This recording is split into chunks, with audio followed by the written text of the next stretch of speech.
మొన్న వీడియోలో రోల్‌కి సీజనింగ్ చూపిచ్చాను కదా! దాంట్లోనే ఇప్పుడు టేస్టీగా చేసే చట్నీ చూపిస్తాను. చాలా చాలా బాగొస్తుంది రోట్లో చేసిన చట్నీలు. నేనిక్కడ దీనికోసం గోరుచిక్కుడు అంటారు కదా! అది తీసుకున్నాను. చిన్న పీసెస్‌గా కట్ చేసుకోవాలి. ఇప్పుడు ఒక పాన్‌లో నువ్వులు, ధనియాలు, ఇంకా పల్లీల్ని కొంచెం వేయించి పక్కకు పెట్టేసుకోండి. ఇప్పుడు అదే పాన్‌లో కొంచెం ఆయిల్ వేసి పచ్చిమిరపకాయలు, ఇంకా మనం కట్ చేసుకున్న గోరుచిక్కుడిని వేసి బాగా ఒక 5 మినిట్స్ వేయించుకుంటే సరిపోతుంది. ఇప్పుడు వాటిని చల్లననిద్దాము. ఇప్పుడు ఇక్కడ మనము ముందుగా నువ్వులు, పల్లీలు ఉంది కదా! దాన్ని పౌడర్ చేసేసుకోవాలి బాగా. చేసేసుకొని దీన్ని కూడా పక్కకు పెట్టేసుకొని, ఇప్పుడు మనం వేయించుకున్న గోరుచిక్కుడు, పచ్చిమిరపకాయలని కొంచెం చింతపండు నీళ్ళలో నానబెట్టింది అది కూడా వేసేసి వాటర్‌తో సహా దీన్ని మంచిగా మెత్తగా కాకుండా కొంచెం బరకగానే నూరుకున్నాను.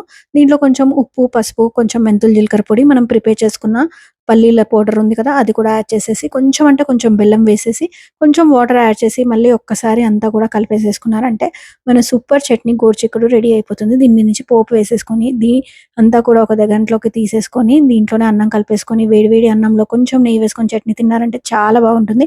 మీకు కనుక వీడియో నచ్చినట్టయితే లైక్ చేయండి. సబ్స్క్రైబ్